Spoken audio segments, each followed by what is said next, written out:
वृंदावन बिहारी लाल की जय।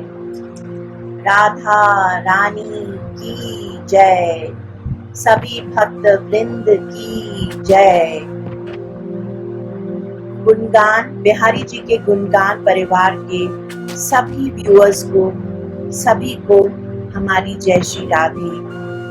आप सबका आज मैं स्वागत करती हूँ एक नए सेशन का, जो कृपा मंजरी की का श्रवण हम सब मिलकर के शुरू करेंगे आज से। आज पहला दिन है और धीरे धीरे मुझे आशा है कि बिहारी जी की कृपा से हम सब अपना अपना अनुभव शेयर करेंगे। मैं तो रोज कुछ अध्याय श्रवण करूंगी ही, आप लोगों के साथ में मनन करूंगी ही, पढ़ करके आप लोगों को सुनाऊंगी।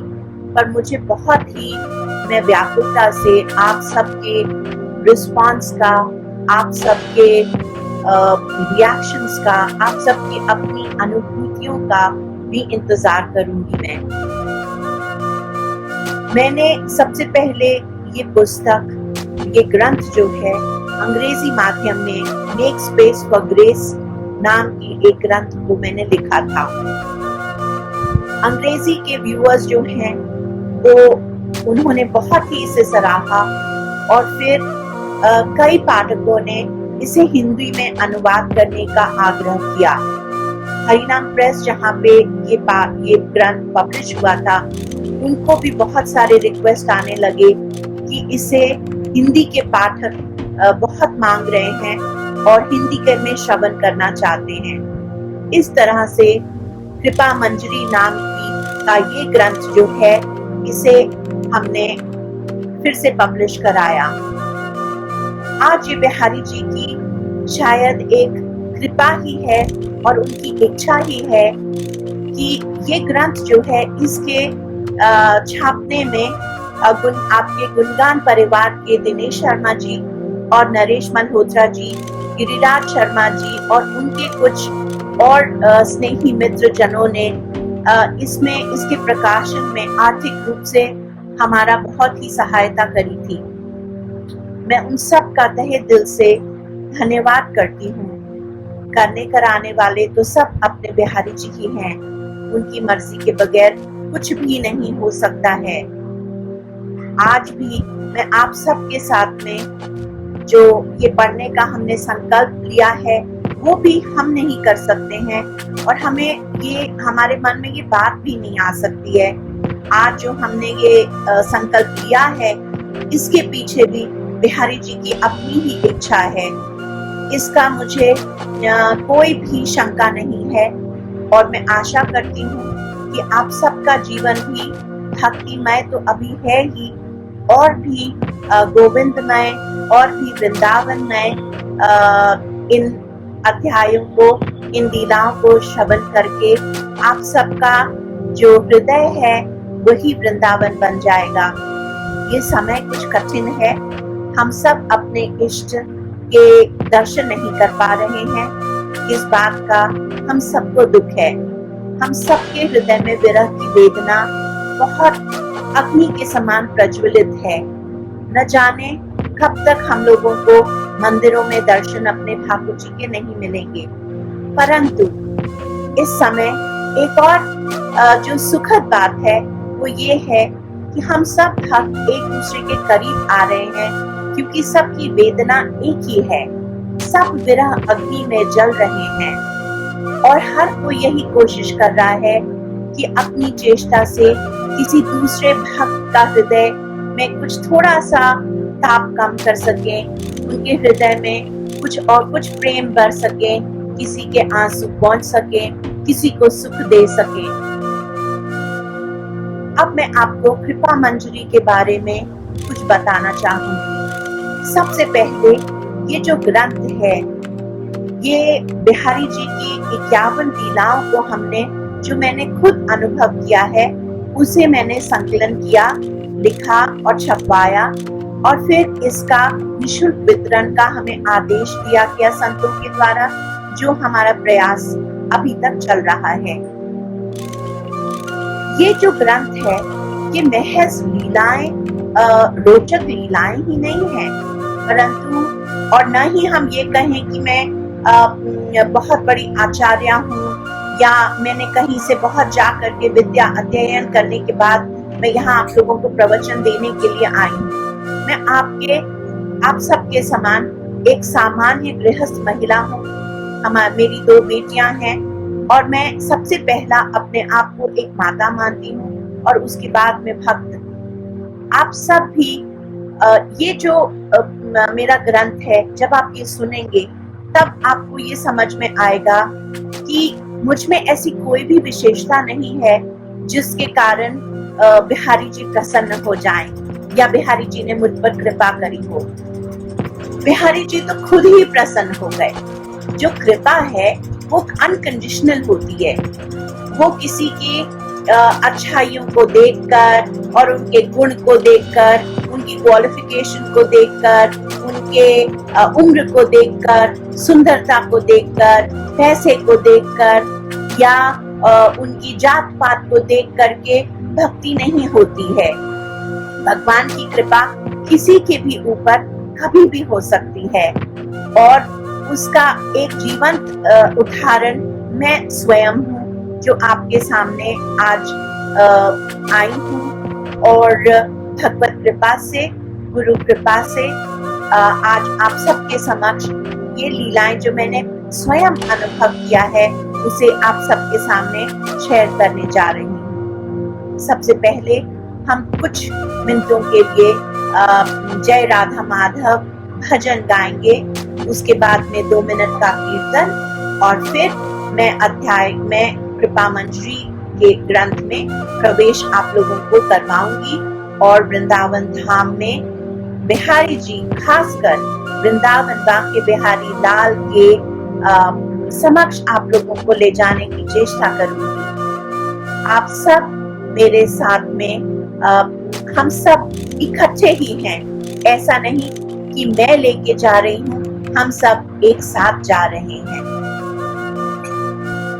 जय राधा माधव कुंज बिहारी, गोपी जन वल्लभ गिरिवर धारी। जय राधा माधव कुंज बिहारी, गोपी जन वल्लभ गिरिवर धारी। यशोदानंदन ब्रज जन रंजन, यशोदानंदन ब्रज जन रंजन, यमुना तीर बरसारी। जय राधा माधव कुंज बिहारी, गोपी जन वल्लभ गिरिवर धारी।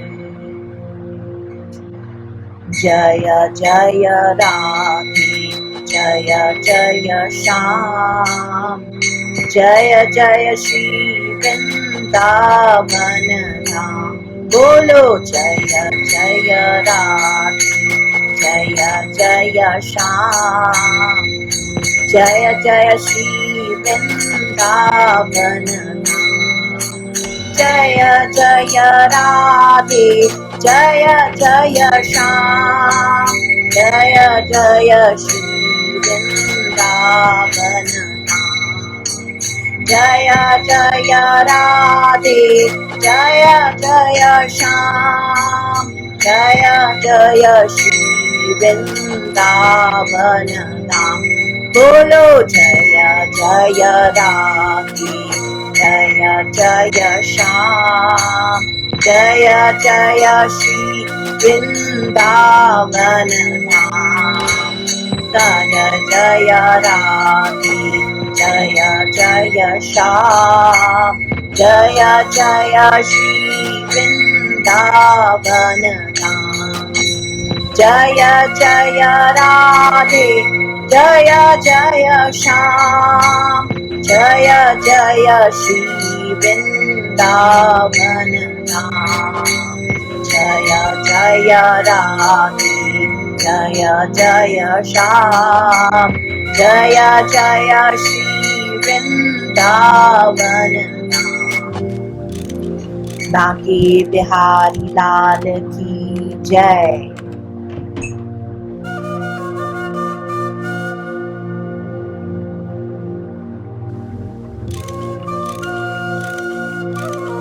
सबसे पहले मैं शुरू करूंगी शुरुआत से। ये शुभारंभ हुआ कैसे? 2017 से मैं बिहारी जी की सेवा और उनके एक्सपीरियंसेस को अनुभव करना मैंने शुरू कर दिया था।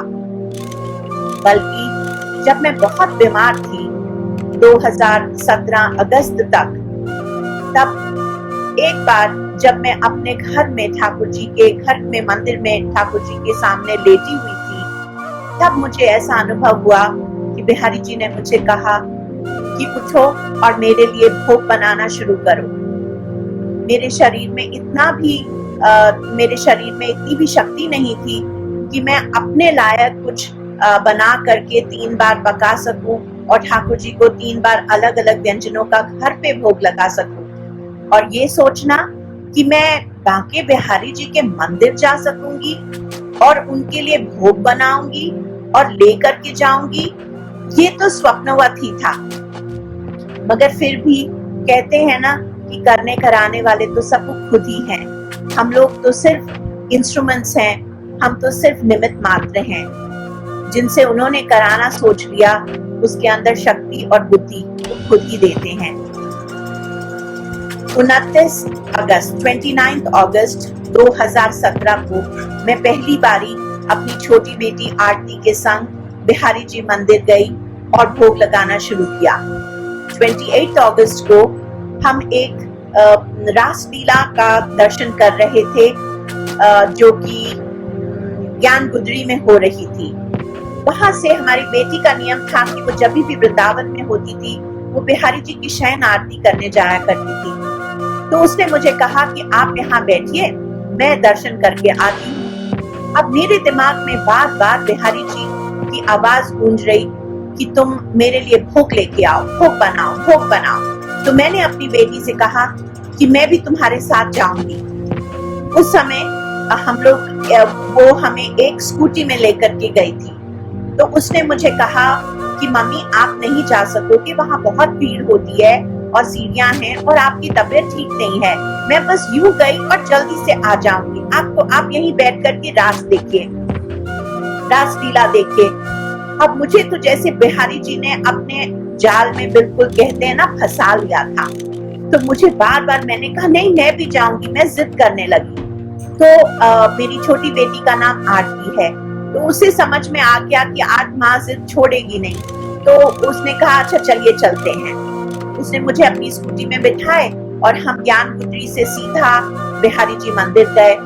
वहां पर जैसे ही हम सीढ़ियां चढ़े तो वहां पर 3 नंबर गेट से एंटर किया तो वहां छोटू गोस्वामी जी वहां पर हमें मिले।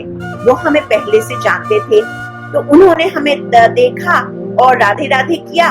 और बच्चों को, क्योंकि हमारी दोनों बेटियां राधिका और आरती यहीं पर वृंदावन में ही पली बड़ी हैं, तो उनको काफी गोस्वामी लोग जानते हैं। तो छोटू भैया ने आरती को देख के कहा लाली तुम कब आई? और वो जैसे ही बातें करने लगे, मैंने कहा बाकी सारी बातें छोड़ो गोस्वामी जी, आप मुझे ये बताओ मुझे बिहारी जी का भोग लगाना है, कैसे लगाएं? तो उन्होंने कहा हाँ आप जरूर लगाइए। तो मैंने कहा जरूर तो लगाइए, मगर लगाएं कैसे? तो उन्होंने मुझे बताया कि आप ऐसा करिए, आप एक नया टिफिन ले लीजिए और उसमें कुछ फल काट करके या फलाहार बना के ले आइएगा, हम उसका भोग लगवा देंगे। तो मुझे लगा वाह ये तो बहुत ही आसान काम है, बहुत सहज है। तो अगले दिन हमने एक नया टिफिन बॉक्स खरीदा और कुछ फल काटे, आलू उबाले, आलू की कुछ व्यंजन बनाए और हम आ गए छोटू भैया के पास में और हमने अपना टिफिन दिया और उनसे कहा कि अब आप भोग लगवा दीजिए और हम दर्शन करने चले गए। कुछ दिनों से इस तरीके से हमारा जो भोग लगाने का जो सिलसिला है वो शुरू हुआ। कुछ दिनों के बाद में जिनकी सेवा चल रही थी उसमें एक नौजवान गोस्वामी जी थे, झब्बू गोस्वामी, जो हमारे बेटियों के संग स्कूल में पढ़ा करते थे, सहपाठी थे, उनसे थोड़े सीनियर थे। उन्होंने जब ये देखा, वो भी आरती को जानते थे, तो जब उन्होंने देखा कि आरती अपनी मम्मी के साथ में रोज भोग लगाने के लिए आती है, तो उन्होंने आरती को कहा, लाली तू सीधा आ जाया कर, तेरे भोग मैं लगवा दिया करूंगा, मैं तो सेवा में हूँ। अब हमें छोटू भैया के पास भी जाने की जरूरत नहीं पड़ती थी, हम अपना भोग लेते थे, हम अपना टिफिन बॉक्स लेकर के और सीधा हम बिहारी जी के जगमोहन तक अंदर पहुंच जाते थे, चंदन कोठरी के पास में, और वहां पे हम अपना टिफिन बॉक्स जो है वो हम झब्बू गोस्वामी जी को दे देते थे, वो भोग लगा के हमें वापस दे देते थे। इस तरीके से हमारा शुरुआती का ये बिहारी जी को भोग लगाने का जो कार्यक्रम है ये शुरू हुआ। एक दिन क्या हुआ कि भोग लगने को गया और पट बंद हो गए थे, तो हमें कुछ इंतजार करना पड़ रहा था। हम वहीं पर जगमोहन चंदन कोठरी के पास में जगमोहन में नीचे बैठ गए। तब हमने देखा कि 2-3 ब्रजवासी, जिसमें से एक भंडारी थे और एक वहां के कर्मचारी और एक और, वो बैठ करके कुछ पद गा रहे हैं, और उन पदों में जो भाव था, उस भाव को सुन करके मेरे आंखों से आंसू बहने शुरू हो गए और मैं भाव विभोर हो गई। और उस दिन जो गा रहे थे एक भंडारी, विजय भंडारी, उनके हाथ में एक पुस्तक था। उन्होंने वो पुस्तक मुझको दी और मुझसे कहा, आप भी साथ साथ गाइए। उस दिन से मैंने बिहारी जी का ना ही भोग लगाना तो मैं पहले से लगा ही रही थी, साथ साथ में मैंने भोग पद गाने भी शुरू कर दिए। अब ये भोग पद गाना, क्योंकि ये अब आगे की मैं आप लोग को अभी भूमिका बता रही हूँ, उसके बाद में फिर ये सिलसिला चलता गया। जब मैं भोग पद गाती तो मुझे बहुत सारी बिहारी जी की अनुभूतियां होने लगती। मुझको ऐसा लगता जैसे बिहारी जी मुझे डिफरेंट बातें बता रहे हैं, अपनी सेवा करना समझा रहे हैं। मुझे कुछ भी नहीं आता था। जैसे कि एक नर्सरी स्कूल में जब कोई बच्चा दाखिला लेता है तो उसे कुछ नहीं आता है ना, उसे सब कुछ 1 2 3 4 ABCD सब कुछ समझाना पड़ता है। मैं बस कुछ वैसी ही नए स्कूल में, जब बिहारी जी के स्कूल में एडमिशन पाई हुई, नर्सरी स्कूल के बच्चे के से ज्यादा और कुछ भी नहीं थी। जो भी कुछ मैंने बहुत संतों के प्रवचन सुने, बहुत किताबें ग्रंथों को पढ़ा, परंतु जब मैं उनके पास पहुंची तो मैं बिल्कुल ही जीरो थी, बिल्कुल ब्लैंक। जीवन के कुछ ऐसे पड़ाव में मैं आ चुकी थी जब मुझे मैं सारी जानी हुई बातें सब कुछ भूल चुकी थी। कहते हैं ना कि बिल्कुल ब्लैंक स्लेट, तो मैं बिल्कुल कंप्लीट ब्लैंक स्लेट थी। मुझे कभी कभी तो कोई अगर मुझसे कोई एक श्लोक भी पूछ ले तो मुझे कोई श्लोक भी याद नहीं रहता था। मेरा दिमाग ऐसा था जैसे कि सुन्न हो चुका है, उसमें कुछ भी नहीं है। बस मैं सिर्फ इतना ही जानती थी, ये जो सामने ठाकुर है इसका नाम बांके बिहारी है, इससे ज्यादा और मुझे कुछ भी नहीं पता था। और उस बांके बिहारी ने मुझे अपनी सेवा, अपना प्रेम, अपना सब कुछ करना खुद सिखाया। मेरे पास में और कोई भी नहीं था, ना मैं किसी के पास में गई, और मैं अगर कभी किसी गोस्वामी से बात भी करती, पूछती भी, तो वो मुझसे कहते, आपको जिन्होंने बुलाया है, जिन्होंने आपको भोग लगाने के लिए कहा है, वही आपको सब कुछ सिखा देंगे। खासकर झब्बू गोस्वामी ने मुझको ये कहा, देखिए आपको बहुत सारे लोग बहुत सारी बातें बोलेंगे, परंतु बिहारी जी ने, अगर आपको ये विश्वास है और आप ये कहती हैं कि आपको बिहारी जी ने स्वयं बुलाया है भोग लगाने को और वो स्वयं आपसे मांग रहे हैं, तो वो हमारी इतना बात का विश्वास रखिए कि वो आपको सब कुछ सिखाने के लिए सक्षम है। आपको हम लोगों की भी जरूरत नहीं है। और उनका ये बात, उनकी ये जो सीख दी हुई थी, ये आगे के समय में 100% सच निकली। कि बिल्कुल सत्य है कि बिहारी जी सबको बहुत ही पर्सनल उनका रिलेशनशिप है सबके साथ में, और वो सबको जो मेरे साथ उनका रिश्ता है शायद आपके साथ ना हो, जो आपके साथ का रिश्ता है वो शायद आपके पति, आपकी पत्नी, आपके बच्चों के साथ ना हो। सबका एक पर्सनल दिल का रिश्ता है, क्योंकि एक्चुअली हम लोग जो जीवात्माएं हैं, परमात्मा के साथ हम लोगों का हम एक जने का शाश्वत रिश्ता है, और वो बहुत स्पेसिफिक है, बहुत इंडिविजुअल है। हम ये नहीं कह सकते हैं कि मेरे साथ ऐसा हो रहा है, हमने ऐसा किया तो वो आपके साथ भी होगा, आपके साथ ऐसा हुआ, हम भी यूं करते तो हमारे साथ भी ऐसा होगा। भक्ति में ऐसा कोई फॉर्मूला नहीं है कि आप अगर उस फॉर्मूला को लगा दो तो आपको ये रिजल्ट, आपको ऐसा रिजल्ट मिलेगा। ये तो आपको खुद इस पथ पे चलना पड़ेगा, और आपको अपने आप एक्सपीरियंस करना पड़ेगा। जैसे कहते हैं ना कि आम जो नहीं खाया उसे ये नहीं पता कि वो कितना मीठा है। जो आम को चखेगा, खाएगा, वो जानेगा कि ये आम की मिठास कैसी होती है। वैसे ही भक्ति और प्रेम ऐसा ही है। आप प्रेम करेंगे तो आप जान जाएंगे, आप भक्ति करेंगे तो आप खुद ही जान जाएंगे। हम आपस में जो भक्त हैं एक दूसरे के साथ में अपना अनुभव बस शेयर कर सकते हैं कि हमारे साथ में ऐसा हुआ, आपके साथ भी ऐसा हो सकता है, या संभावनाएं हैं। हम एक दूसरे का ढाढ़स बांध सकते हैं, हम एक दूसरे को होप दे सकते हैं, हम एक दूसरे को इंस्पायर कर सकते हैं, हम एक दूसरे का दुख सुख का सहारा बन सकते हैं। जब कठिन समय किसी के ऊपर भी आ सकता है, और जो कठिन समय में भगवान का सहारा लेकर के ऊपर उठ सकता है या डूबने से बच सकता है, वो बता सकता है कि हाँ मेरे साथ ऐसा हुआ है, इसीलिए निराश होने की कोई जरूरत नहीं है। दुनिया को छोड़ो, भगवान की तरफ मुख मोड़ो।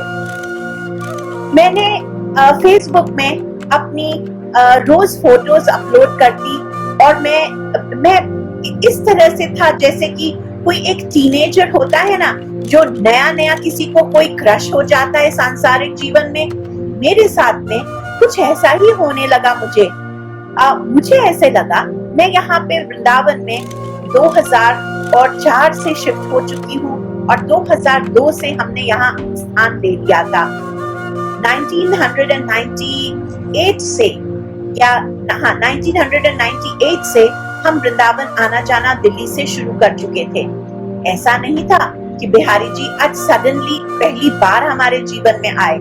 ऐसा भी नहीं था कि बिहारी जी को के साथ हमारा पहला संबंध हुआ था। हम यहाँ पे 16 साल अब हमें हो गए हैं, और 2-3 साल पहले सोचिए 14 साल से हम वृंदावन में वास कर रहे हैं। हम भी जाया करते थे बिहारी जी के दर्शन करने, उत्सवों में भी जाते थे, वैसे भी जाया करते थे, पर मेरा उनके साथ में ऐसा संबंध नहीं था। अगर मैं ये कहूँ कि शुरू से ही मुझे मेरे साथ में उनके ऐसे संबंध थे तो ये झूठ होगा। ये संबंध तो मेरे महाराज, मेरे गुरु हिज होलीनेस भक्ति रसामृत स्वामी ने उनके संग कर दिया। एक गुरु जरूर जरूरी है, बहुत जरूरी है हम लोगों का संबंध बनाने के लिए भगवान के साथ, और वही उन्होंने हमारा संबंध बिहारी जी के साथ में बना दिया। क्योंकि एक गुरु और शिष्य 24 घंटे एक साथ नहीं रह सकते। उनका शारीरिक उनकी दूरी जरूरी भी है, और शायद ही कोई हो जो ये कह सकता है कि मैं 24 घंटे अपने गुरु के साथ में रहता हूँ या रहती हूँ। और खासकर हम जैसे लोग जो महिला शरीर में हैं, हमारे लिए बहुत दुर्लभ है, हमारे लिए बहुत मुश्किल है। हम जितना भी चाहें, अगर हमारे गुरु का पुरुष शरीर है तो हमें उनके साथ में मर्यादा मेंटेन करना ही पड़ता है, उनका हमें उतना ही संग मिलता है। परंतु गुरु सिर्फ शरीर नहीं है, वो गुरु तत्व है, और गुरु और भगवान में कोई भी भेद नहीं है। ये भी आगे की लीलाओं में बिहारी जी ने मुझे प्रूव किया और जो मैं आप लोगों के साथ में शेयर करूंगी। मैंने फेसबुक में सब कुछ लिखना शुरू किया और वहां से ही मुझे आपके दिनेश शर्मा जी और नरेश मल्होत्रा जी जैसे भक्त मुझसे जुड़े। अब ये कहानी हम आगे बढ़ाते हैं।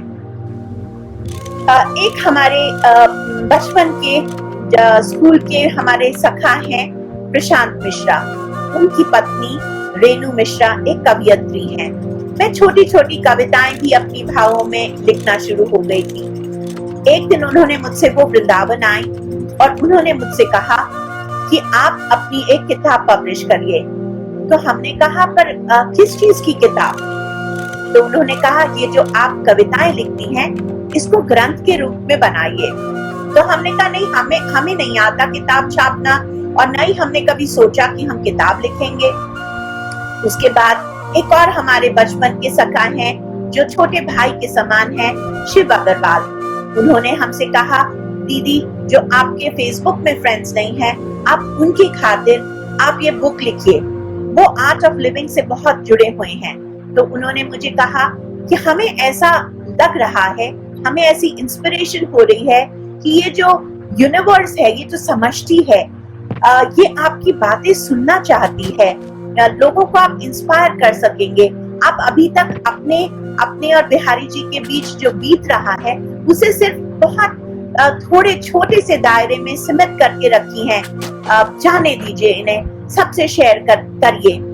और मैं बहुत हिचकती थी और बहुत घबराती भी थी। मुझे ऐसा लगता था कहीं ऐसा ना किसी को लगे कि मैं अपना प्रचार करना चाहती हूँ या मैं ये बताना चाहती हूँ कि मैं बहुत ही विशेष भक्त हूँ, जो कि मैं नहीं हूँ। मैं तो एक आम महिला हूँ, एक आम घरेलू महिला हूँ।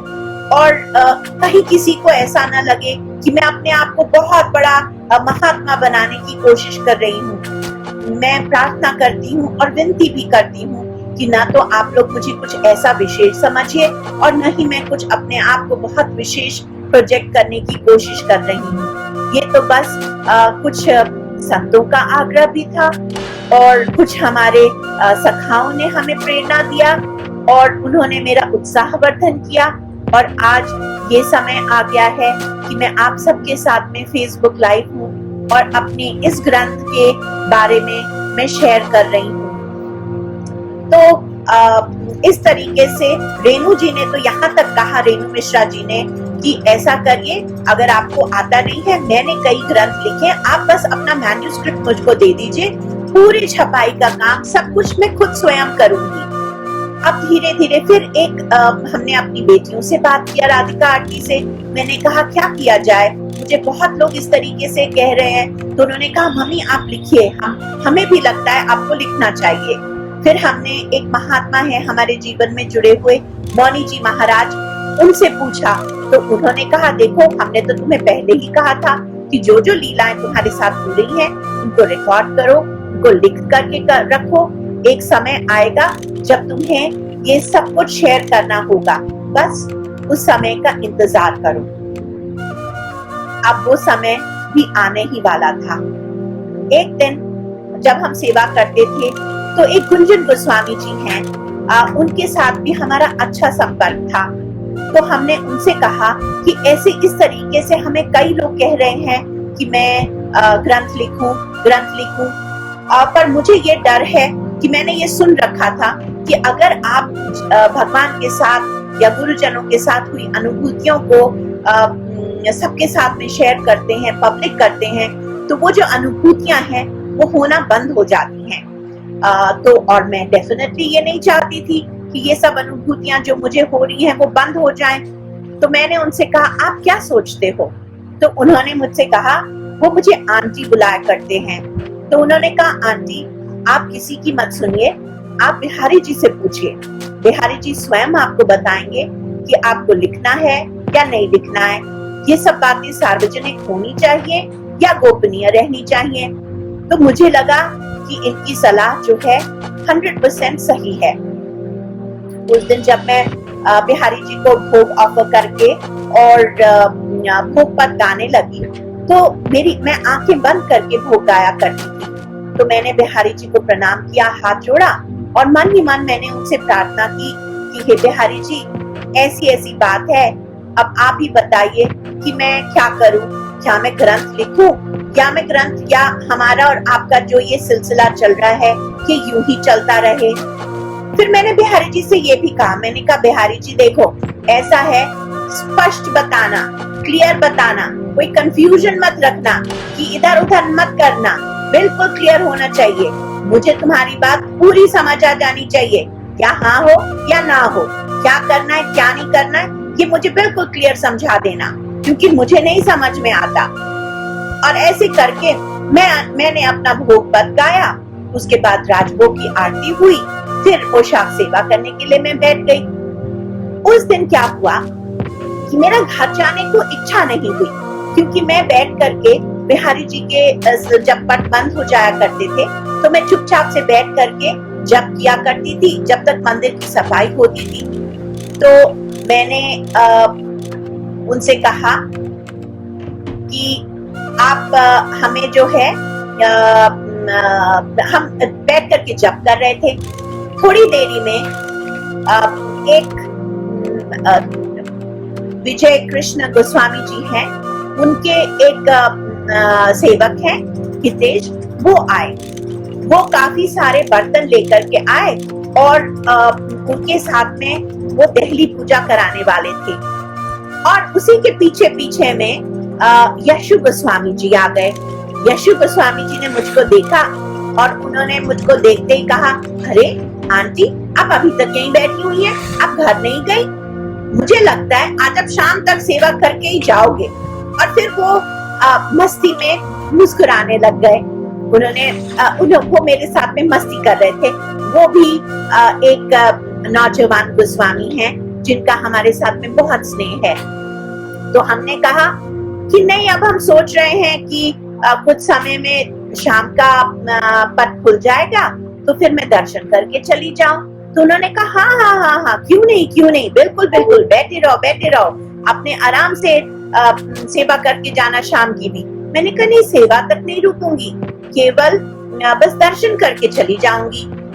उन्होंने कहा हाँ ठीक है।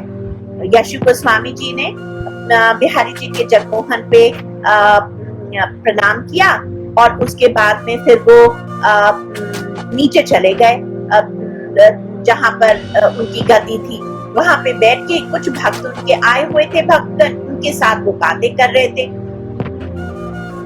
अब हितेश के पास में एक चांदी की सुंदर सी पादुका थी ठाकुर जी की। सारे बर्तन तो वो रख गया, पर उसने चरण पादुका को दिखाते हुए मुझे कहा कि माता जी, आप ना जरा इनका ध्यान रखना, मैं कुछ और सामान लेकर के आता हूँ। मैं तो वहां बैठी हुई थी। मैंने कहा ठीक है, कोई बात नहीं। अब थोड़ी देरी में मुझको ऐसे ना बहुत ज्यादा, जैसे कि वो जो चरण पादुका जो थी वो मुझे अपनी तरफ आकृष्ट कर रही थी और मेरा मन कर रहा था कि मैं उन छोटी छोटी पादुकाओं को उठा के अपने गोदी में ले लूं। अब मुझे ये भी डर था कि अपरस है, इसे छूना नहीं है, छू सकते हैं कि नहीं छू सकते हैं, मुझे पता नहीं था। तो पीछे मैंने मुड़ के देखा तो यशु भैया बैठे हुए थे। तो मैंने वहीं से आवाज लगा के कहा, यशु भैया, मैं इन चरण पादुकाओं को अपनी गोदी में ले लूं? तो उन्होंने मुझे कहा अगर कोई और होता तो मैं उसे बिल्कुल मना कर देता, पर आप हो ना आंटी, ले लो, चलो आप अपनी गोदी में रख लो। तो मैंने उसको उन चरण बिहारी जी की छोटी छोटी सी चरण पादुकाएं थी चांदी की, उसको मैंने अपने हाथों में ले लिया। तब तक थोड़ी देरी में हितेश भी आ गया। उसने भी देखा ठीक है मेरे ही पास में है, उसने भी मुझे कुछ नहीं बोला। अब जैसे ही ये चरण पादुकाओं को मैंने अपने हाथों में लिया, वैसे ही एक बहुत ही अमेजिंग बात हुई। मैं शांति से बैठ करके जप कर रही थी, नॉर्मल।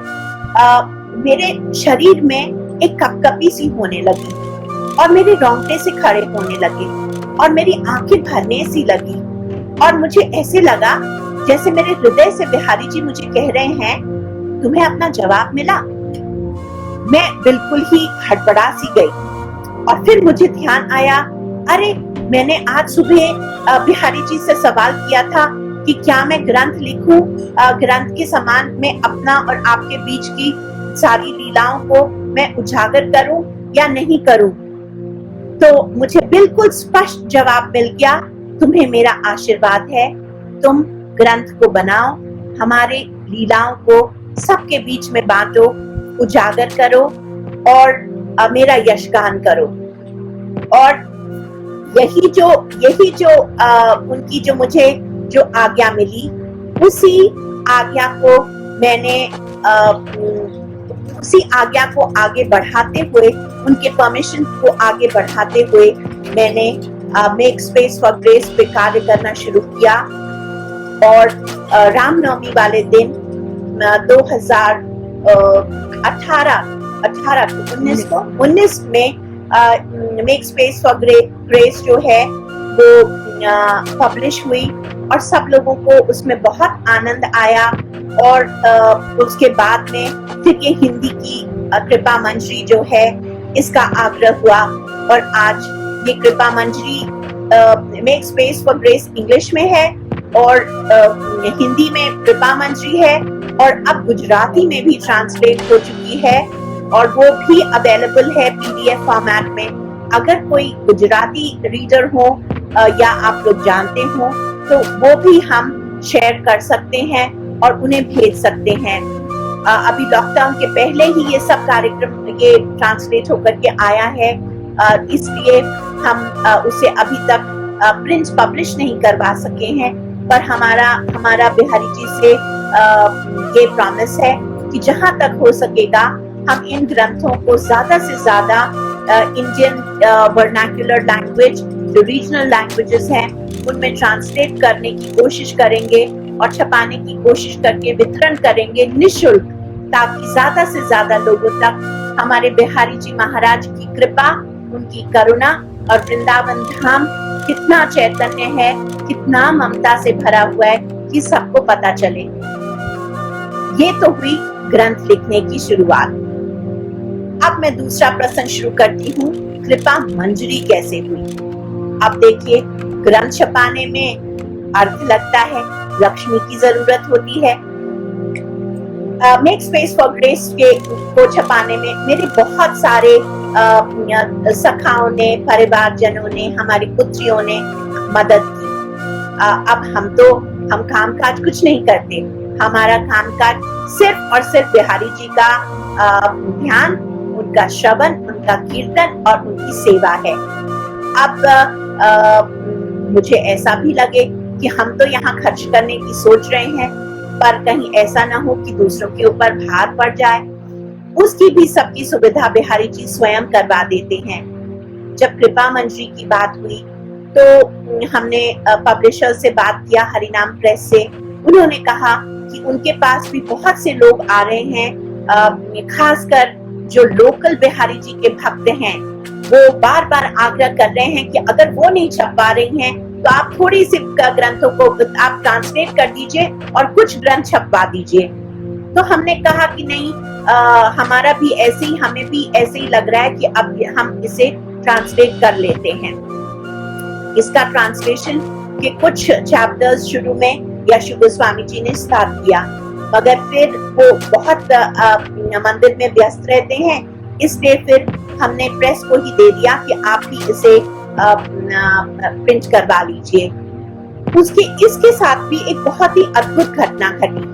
जिस दिन ये ट्रांसलेशन होके मेरे पास में आया, करीब 7 बजे मैं सीधा प्रेस से मंदिर पहुंची।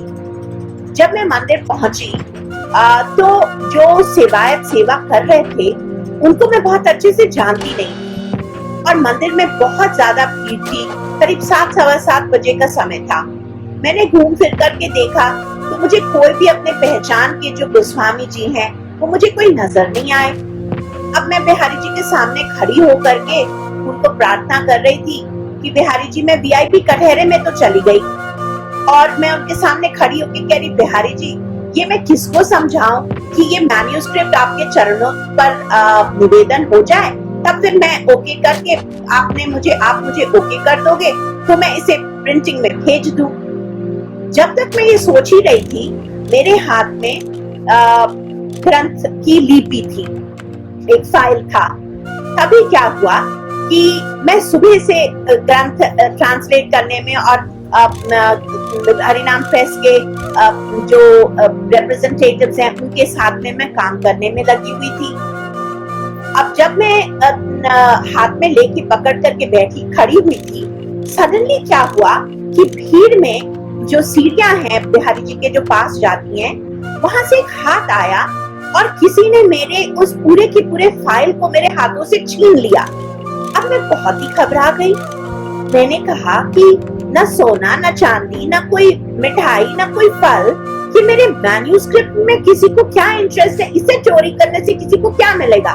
मैं हकी पक्की होकर के जैसे ही मैंने अपना सिर उठा के देखा तो देखती क्या हूँ कि यशु गोस्वामी जी वहां पे मेरी मैन्यूस्क्रिप्ट जो कुछ सेकंड पहले मेरे हाथों में थी अब उनके हाथों में थी, और वो मुझे देख करके बहुत ही ज्यादा उत्तेजित स्वर में बोल रहे, अरे मुझे पता है ये क्या है, ये तो कृपा मंजरी है, ये मुझको दीजिए, मुझे पता है इसका क्या करना है। अब इससे पहले कि मैं कुछ कहती, उन्हें तो पता ही था कि क्या करना था। वो सीधा लेकर के चंदन कोठरी की तरफ गए और मैं वीआईपी कटहरे में खड़ी हुई थी। मैंने देखा कि जो फाइल है वो बिहारी जी के समक्ष आई। जो सेवायत गोस्वामी जी थे उन्होंने वो पूरी मैन्यूस्क्रिप्ट को खोल करके बिहारी जी को अर्पण किया, उनकी दृष्टि डलवाई, उनके चरणों पे रखा, वहां की फूल और तुलसी दल और चंदन देख करके उसमें तिलक किया, प्रसादी डाली और फिर उन्होंने वापस यशु भैया के पास में भेज दिया।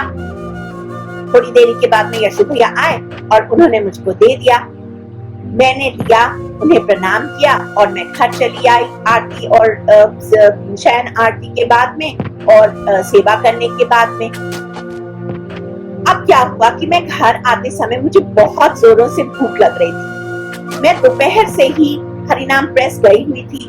मैंने भोजन पकाया भी नहीं था और कुछ खाया भी नहीं था। मुझे बहुत ज्यादा बेचैनी सी भी हो रही थी। मैंने अपना फाइल रखा और सोचा झट से कुछ खिचड़ी बना लेती हूँ, भूख लगा करके खा लूंगी। मैंने दरवाजा बंद ही किया था कि पीछे पीछे से एक ब्रजवासी बालिका जो मेरे घर के पास में रहती है वो आई और उसने मुझे कहा कि आंटी, हमारी मम्मी पूछ रही हैं कि क्या आपके लिए थोड़ी सी घिया की सब्जी और रोटी भेज दें।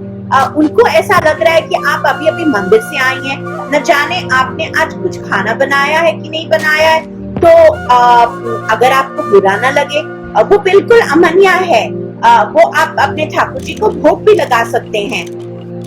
तो मैंने अपने ठाकुर जी की तरफ चेहरा घुमाया और मेरे आंसू बिल्कुल रुक से रहे थे कि हे ठाकुर, तुम्हें मेरी इतनी चिंता है, तुम ये भी नहीं चाहते हो कि मैं इतनी भी मेहनत करूं कि मैं अभी भूखी आई हूँ, तुम्हें पता है मैं खिचड़ी बनाऊं, भोग लगाऊं, तुमने मेरे लिए रोटी और घिया का भी प्रबंध कर रखा है।